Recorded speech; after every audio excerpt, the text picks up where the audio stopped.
শুরুই করিনি, তুমি খাড়া খাড়া আমার মেকআপ দেখো, ঠিক আছে? আচ্ছা ভাবি দেখবো না, তার আগে একটা কথা বলতে আসছিলাম। বলো কি কথা? ভাবি ওই নিয়ে ভাই বাজারে যাওয়ার সময় আমার পাঠাই দিল, ওরা বাড়ি যা তোর ভাবিরে কয় যে মশলাপাতি সবকিছু রেডি করার জন্য, আজকে মাছ মাংস সব নিয়ে আসবি।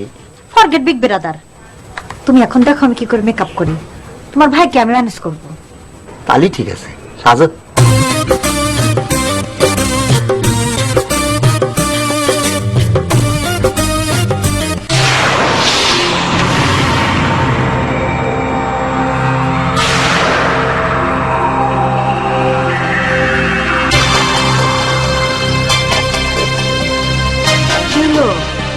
দেখতেছো তো কেমনে মেকআপ করতেছি?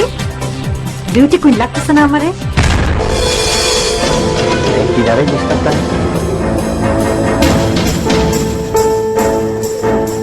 ভাবি সাজো, তোমার খুব সুন্দর লাগতেছে।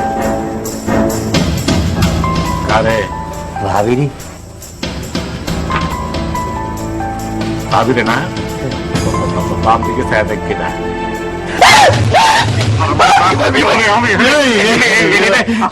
তুমি কইছিলাম যে যাবে কাম কাজ আছে, কাম কাজগুলো করবি। সবকিছু নিয়ে ভাবি আমি কইছিলাম যে আমার বাসা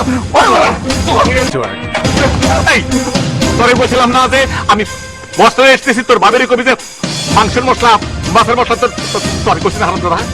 এ ভাই আমি ভাবিরে বলেছি তো, জিজ্ঞেস করো। ও তো বলেছে, আমাকে রান্নার কথা বলেছে। এইসব কথা কেউ নয় কুসুম, তুমি তো বাঁচানোর জন্য করতেছো। আমি নিজে এসে দেখলাম যে ও চোখ পড়েছে যখনই আমি হলাম কলঙ্কিনী, এরকম সিচুয়েশন দেখলাম না। Stop fight. কি কষ্ট ভাই, আমি ওরে বললাম যে তোর ভাবিরে যায় কজ আমি বাজার সদে নিয়ে এসেছি, মশলা নিয়ে এসেছি, এইটা না করে ও সে খারাপ আছে। হ্যাঁ স্টপ বলেছে, স্মল ব্রাদার আমাকে রান্নার কথা বলেছে। মিছা কথা কইতেছো তুমি ওরে। স্টপ বিগ ব্রাদার, শোনো আমি তোমার আজকে ডাইরেক্ট কই দিচ্ছি, যতই তুমি মাছ মাংস বাজার সদাই করো আমি রান্না করতে পারবো না, রান্না করলে আমার বিউটি নষ্ট হয়। ওকে কুসুম তোর আমি কইছিলাম না যে এই